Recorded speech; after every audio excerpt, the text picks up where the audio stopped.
नमस्कार, ATN live में आपका स्वागत है और मैं कैलाश कश्यप आज एक नई चुनावी खबर के साथ आपके सामने हाजिर हूं। और आज हमारे साथ मौजूद हैं दरौली के विधायक, भाकपा माले के विधायक सत्यदेव राम जी।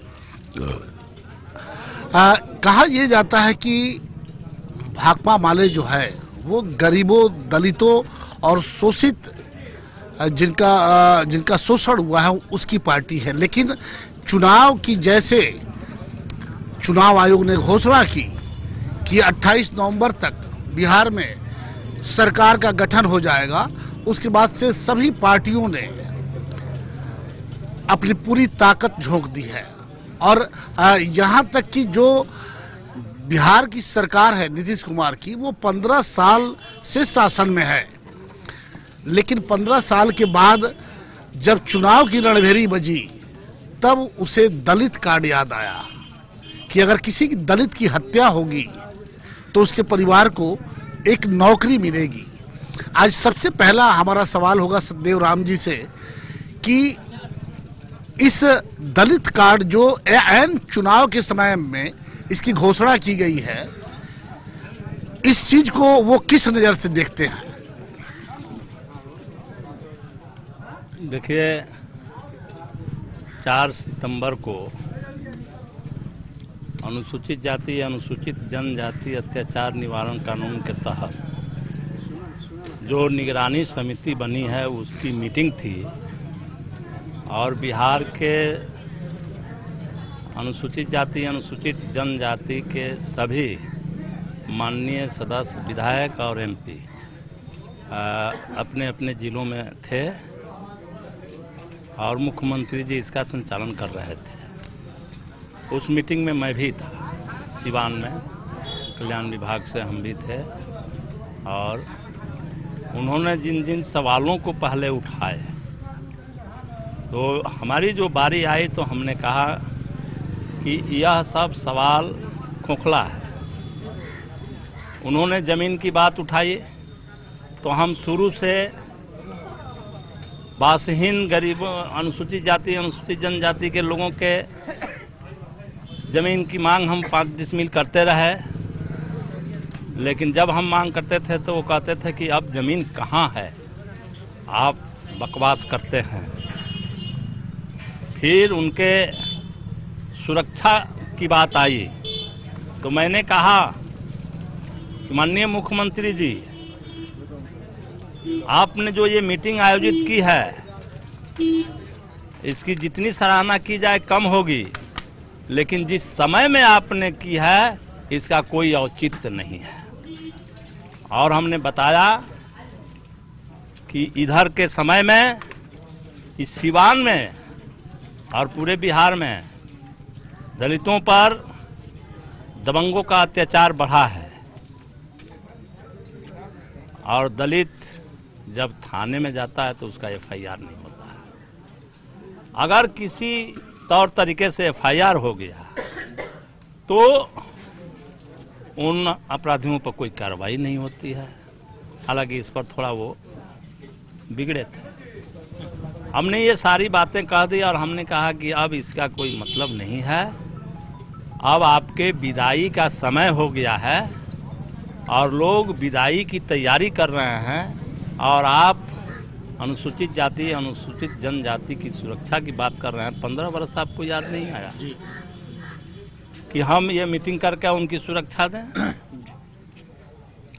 इसके बाद उन्होंने ये घोषणा किया कि अनुसूचित जाति अनुसूचित जनजाति के परिवार में किसी की हत्या होगी तो हम उस परिवार के एक सदस्य को नौकरी देंगे। इसका मैं जोरदार उस समय भी विरोध किया और आज भी कर रहा हूं। मुख्यमंत्री को तो पहले ये घोषणा करनी चाहिए कि किसी भी दलित पर अत्याचार होगा तो अत्याचारी पर हम कड़ी कार्रवाई करेंगे और उसको सजा देंगे, फांसी तक पहुंचाएंगे। तो ये बात उन्होंने नहीं की। उन्होंने दलितों के सुरक्षा देने की बात नहीं की, बल्कि उन दबंगों और अपराधियों को और उस्काने और आगे बढ़ाने का काम किया कि तू मार दोगे तो तू मार के चले जाओ और हम एक सदस्य को नौकरी देंगे। नौकरी देंगे कहाँ से? उनके पास नौकरी है? यह गरीबों के, दलितों के साथ धोखा है और हमने उसको धोखा करार दिया है। तो ये माना जाए कि ये पूरी तरह से चुनावी जुमला है? पूरे तौर से इसमें कहीं से थोड़ा सा भी शंका दुविधा का सवाल ही नहीं है।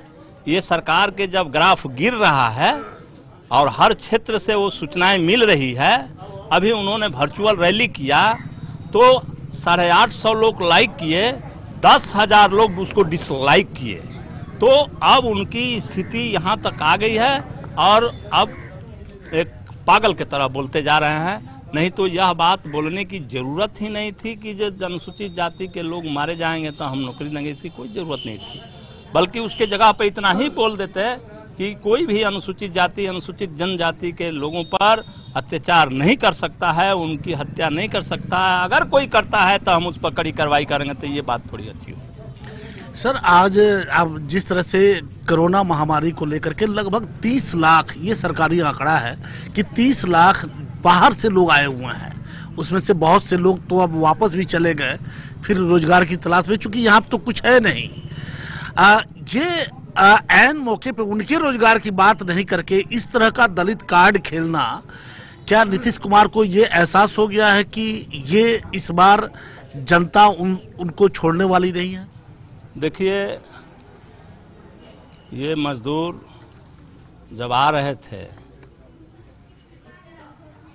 उस समय भी इन्होंने फैसला लिया था, बिहार सरकार ने फैसला लिया था कि हम बिहार में किसी को घुसने नहीं देंगे, आने नहीं देंगे। ये उनकी फैसला थी। 27 मार्च को हमको सूचना मिली कि जे मेहरावना पुल पर हजारों लोग आ गए हैं और पुलिस अंदर आने नहीं दे रही है, बिहार में आने नहीं दे रही है। हम उसी समय वहाँ गए और हमने जाकर के सभी मजदूर भाइयों से मिले। उन लोगों ने हमसे एक ही आग्रह किया कि हम लोगों को यहाँ से छोड़वा दीजिए। हमने कहा कि आप आराम करिए, थोड़ा देर शांति बनाइए, हम आपको यहाँ से छुड़वाएंगे भी और आपके गृह जिला भेजवाएंगे भी। ये कह करके और हम उन लोगों के बीच से आकर के और प्रशासन से हमने बात की कि ये रोक रहे हैं, आपको लिखित आदेश है, क्यों रोक रहे हैं? तो उन्होंने कहा कि हाँ, हमको लिखित आदेश है, एक को भी घुसने नहीं देंगे। तो हमने कहा कि आप दूसरा आदेश एक ले लीजिए कि सदैव राम को गोली मारना है। कानून के आदेश नहीं मिलेगा तो आप हमको गोली नहीं मारेंगे और हम तो बिहार सरकार के इस निर्णय को, बॉर्डर सील को तोड़ेंगे। 10 मिनट आपको टाइम देते हैं, जाइए ले लीजिए आदेश। 10 मिनट के बाद हमने जाके पूछा कि मिल गया आदेश? वो लोग कोई बोल नहीं रहा है। तो हमने वहीं पर घोषणा किया कि हम इस बॉर्डर सील को तोड़ेंगे और हमने तोड़ दिया और सारे मजदूरों को आरबीटी कॉलेज लेकर के चला आया। लेकिन वो तो आने का सिलसिला जारी था। फिर लोग वहाँ आए तो हम पहुँचे और आप लोगों के चैनल के माध्यम से हमने कहा कि सरकार जल्द से जल्द इनको गृह जिला भेजने का इंतजाम करे, वरना यहाँ आंदोलन तेज होगा। सरकार को ये सूचना मिली और उनको भेजना पड़ा। सर, एक चीज देखा जा रहा है कि 2015 का जब चुनाव हुआ था उस समय नीतीश जी आरजेडी के खेमे में थे, आज बीजेपी के खेमे में हैं। क्या लग रहा है कि इस बार जनता फिर उनके झांसे में आएगी? नीतीश जी का तो नाम ही पलटू चाचा पड़ गया है और ये प्रचारित शब्द हो गया है और वो हवा के रुख पहचानते रहते हैं। उस समय बिहार के गरीबों ने, जब वो लालू के साथ गठबंधन में थे, तो बिहार के गरीबों ने भारी मत से दे करके जिताया। और एक बात के लेकर के लालू जी को भी धन्यवाद देना पड़ेगा कि उन्होंने कह दिया कि हम नीतीश को मुख्यमंत्री बनाएंगे। तो इनको अधिक सीट आने के बावजूद भी, आरजेडी को अधिक सीट था, लेकिन उनको मुख्यमंत्री बनाए। इस बात का उनके अंदर थोड़ा सा भी ये नहीं लगा। उस समय लालू यादव भ्रष्टाचारी नहीं थे, बीचों में भ्रष्टाचार किए। तो जब मुख्यमंत्री की घोषणा जब मुख्यमंत्री की घोषणा कर दिए तो उनको अच्छा लगा और जब उनकी व्यवस्था हो गई तो पलटी मार गए, इसलिए नाम उनका पलटू चाचा रह गया है। अब वो जनता का जहाँ तक विश्वास का सवाल है, तो अब जनता इस बात को समझ गई है। हम लोग देख रहे हैं, गाँव में मीटिंग कर रहे हैं, महिलाओं की मीटिंग कर रहे हैं, उसमें सीधा वो लोग कह रहे हैं कि हम लोग तो दिए थे, लेकिन अब तो हम लोग बता देंगे। तो ये सारी सूचना उनको है, और इस बार नीतीश जी की स्थिति काफ़ी बद से बदतर रहेगी। आप सर विधानसभा में बैठते हैं, वहाँ पे अभी जो बिहार विधानसभा चुनाव को लेकर के क्या लग रहा है कि एनडीए में सब कुछ ठीक चल रहा है? चिराग पासवान कोई और राग अलाप रहे हैं, ऐसा लग रहा है कि कहीं ना कहीं बीजेपी का उसको सह मिला हुआ है। तो अगर क्या चल रहा है ये सब? चिराग पासवान जो बात बोल रहे हैं कि जहाँ से जदयू खड़ा होगा हम वहाँ अपना कैंडिडेट देंगे, जबकि इसके पहले वो एनडीए के सदस्य हैं। वो तो आज भी कहते हैं कि एनडीए में है वो, लेकिन हमारा गठबंधन बीजेपी के साथ है, नीतीश जी के साथ नहीं है, वो साफ कह रहे हैं। तो जब भी ये हट जाएगा तो एनडीए रह कहाँ रह जाएगा। लेकिन वो बात सही है कि भाजपा उनको उसका रही है कि या तो उसको सीट ज़्यादा मिल जाए और जीतने पर तुम्हारा और हमारा सीट मिला करके और हम भाजपा के मुख्यमंत्री बनाएंगे, नीतीश को पटकनी देंगे, या तो उनके सारे सीटों पर लड़ के उनको हराओ ताकि हम भाजपा के मुख्यमंत्री बनाएं। तो ये तो अंदर खाते में बहुत जोड़ है, लेकिन अभी ऊपर में इसका कोई अभी बहस में नहीं है, और इसीलिए चिराग पासवान इतनी जोर बात कर रहा है। इस चुनाव के चक्कर में, चुनाव तो जब होगा तब होगा ही, और सुशासन की बात हो रही है, लेकिन इसी सुशासन के जो नीतीश कुमार के सबसे करीबी विधायक हैं श्याम बहादुर सिंह, उनकी जान का खतरा आ जाता है और वो थाने में एफआईआर करते हैं। जो भाजपा के प्रदेश उपाध्यक्ष हैं ओम प्रकाश यादव जी, वो कहते हैं, खुलेआम कहते हैं, मीडिया के सामने कहते हैं कि एनडीए के लोगों से ही खतरा है। ये क्या चल रहा है? एक तरफ सुशासन की बात होती है और दूसरी तरफ जो भाजपा के बड़े पदाधिकारी हैं, जो एनडीए के विधायक हैं, उन्हीं की जान खतरे में आ जाती है। तो आम आदमी कहाँ है? नहीं, तो समझने की बात है कि दुनावदा में उपचुनाव हुआ तो सीट गठबंधन के द्वारा जदयू को मिला था, लेकिन भाजपा ने भीतर से उसका करके और निर्दलीय खड़ा करा करके जितवा लिया ब्यास सिंह को। तो भाजपा तो इस काम के माहिर आदमी है ना, कि कैसे हम आपको लंगी मार देंगे, इसका तो माहिर है। अब ओम प्रकाश जी जो बोल रहे हैं, तो ओम प्रकाश जी से मेरा कहना है कि जब आप अपराध के खिलाफ लड़ते हैं, एनडीए में अपराधियों का प्रवेश हो गया, ये आप कह रहे हैं, आपके ऊपर खतरा बढ़ गया है, ये आप कह रहे हैं, आपके मोहल्ले में 40 मोटरसाइकिलें चोरी हो गई, आप ही कह रहे हैं, और दर्जनों चोरियां हो गई, आप ही कह रहे हैं। तो ये तो कानून व्यवस्था के और सुशासन के सरकार नहीं है। एसपी साहब उनका फोन नहीं उठाते हैं। और आपका जहां केंद्र में आपकी सरकार है, बिहार में सरकार है, और उन व्यक्ति का जो 2 बार एमपी रह चुके हैं और उनका फोन एसपी रिसीव नहीं करते हैं, तब कानून व्यवस्था है कहाँ? कुछ है कहाँ? तब तो सब कुछ, अब तो आम जनता का क्या होगा, आपका और दूसरे का क्या होगा, हमारा क्या होगा? तो वो तो पूरा पोल खोल दिया है। अब यह बात हम लोगों को समझने की ज़रूरत है, और समझ करके एक इस चुनाव में निर्णय लेने की ज़रूरत है, ताकि ये विधि व्यवस्था एसपी का काम है। हम एमएलए हैं, हम कभी फ़ोन करें उनको रिसीव करना, बात को सुनना, हमारी बात सही है तो लागू करना, कार्रवाई करना, गलत हम बोल रहे हैं तो उसको रिजेक्ट करना। लेकिन यहाँ तो बात ही नहीं हो रही है। तो ऐसी परिस्थिति में ये पूरा कानून व्यवस्था चौपट है, और एनडीए के इस शासन में अपराधियों का, लूट का, भ्रष्टाचार का ये एकदम बोलबाला बन गया। भाकपा माले इस विधानसभा चुनाव में कितने सीटों पे लड़ेगी? भाकपा माले ने पहले तो भाजपा को यहाँ से हटाने के लिए, गद्दी से हटाने के लिए, बिहार से बाहर करने के लिए गठबंधन के पक्ष में है, और गठबंधन के पक्ष में रहते हुए हमने एक प्रस्ताव भी दिया है, लिखित प्रस्ताव बंद लिफाफा में हमने राजद नेतृत्व को सौंप दिया है। और उस पर फैसला करना है राजद को कि हम कितना दें कितना न दें, लेकिन हमने लिखित दे दिया है। हमने 30 सीट का एक प्रस्ताव दे दिया है।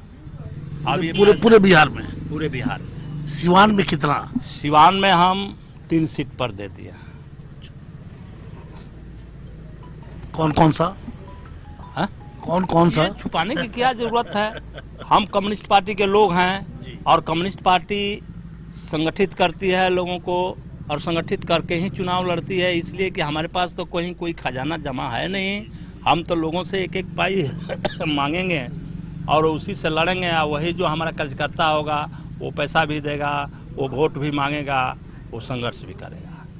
तो ऐसी स्थिति में सिवान में अभी हमारे 3 विधानसभा ऐसा है कि यह सारा क्रिया हम कर सकते हैं। दरौली, जीरादेई, रघुनाथपुर, इसमें हमारा संगठन है। यहाँ हम कतौर है। पिछले दिनों में हमने काफ़ी वोट भी लाया है। अब हमको कोई कह दे कि आप जा कर के बरहड़िया लड़िए, बरहड़िया जैसे 60 वो सीट दे दें तो हमारे लिए तो कुछ है नहीं, कुछ नहीं ना है। तो यहाँ आकर के एक सोच विचार करने की ज़रूरत है कि जो तालमेल का जो फार्मूला है, तो कम्युनिस्ट पार्टी के साथ तालमेल करने पर इस फार्मूला को भी उसमें ऐड करना पड़ेगा कि हमारा जहाँ संगठन है, जहाँ हमारा संघर्ष है, जहाँ हमारा कार्यकर्ता है, जहाँ हमारा मेंबर है, जहाँ हमारा वोट 15,000 20,000 आया है, वही सीट हम लेंगे। तो ये प्रस्ताव हमने बंद लिफाफे में दे दिया है। अब ये फैसला राजद को करना है, क्योंकि इस महागठबंधन का सबसे बड़ा दल राजद है। राजद को सब फैसला करना है, लेकिन हम चाहते हैं हम उसमें से थोड़ा आगे पीछे भी हो सकते हैं। भाजपा के हटाने के लिए हम उसमें थोड़ा आगे पीछे हो सकते हैं। अंतिम सवाल सर, क्या लगता है आपको, चूंकि एक लंबा राजनीतिक जीवन आप जी चुके हैं, यहाँ पे देख चुके हैं पूरे बिहार को, क्या लगता है इस बार क्या होने जा रहा है? इस बार एनडीए की विदाई होगी। एनडीए की विदाई होगी। थोड़ा सा राजद समझ थोड़ा सा हासिल किया तो एनडीए की विदाई तय है। इसमें कहीं अब दुविधा नहीं रह गई है। कहीं अब भ्रम में मत रहिएगा। कोई क्या बोलता है, हम लोग समाज को पहचानते हैं। हम लोग सभा लड़ते हैं तो हम जानते करते हैं कि हमको क्या होना है जी। और इसमें भी हम जानते हैं कि एनडीए की विदाई है, पूरे तौर पर विदाई होगी और उनके विदाई का रास्ता अब शुरू हो गया है। आजकल एक चीज देखा जा रहा है कि ये पहले नहीं दिखाई दे रहा था, लेकिन आजकल चूंकि सोशल मीडिया का जमाना है, वो खबर अखबारों में या टीवी चैनलों पे नहीं आ रही है, वो सारा चीज सोशल मीडिया पे ही हो रहा है। बहुत सारे विधायक हैं जो वादा कर देते हैं कि हम ये करेंगे अपने अपने क्षेत्रों में और 5 साल तक गायब रहे। अब जिस तरह से वो चुनाव के वक्त पहुंच रहे हैं और जनता उनसे हिसाब ले रही है, कहीं कहीं तो दौड़ा दे रही है, कहीं कुर्सियां चल रही हैं, कहीं जूते का माला पहनाया जा रहा है, और ये सब सोशल मीडिया पे आ रहा है। पूरे बिहार की बात कर रहे हैं, कहीं बाहर की बात नहीं है। तो आपको क्या लगता है कि जनता में अब पहले वाली जनता नहीं रही, जनता बदल चुकी है, जनता का मूड बदल चुका है? सबसे पहले तो जहाँ की जनता इस तरह के व्यवहार करती है, हम उनका स्वागत करते हैं। इस लोकतंत्र में जनता का अधिकार है सवाल पूछने का, हक मांगने का। आप ही रहिएगा कि जब मन करे तब लगा दीजिएगा झाड़ी और समय पर पता चलेगा कि कुछ नहीं है।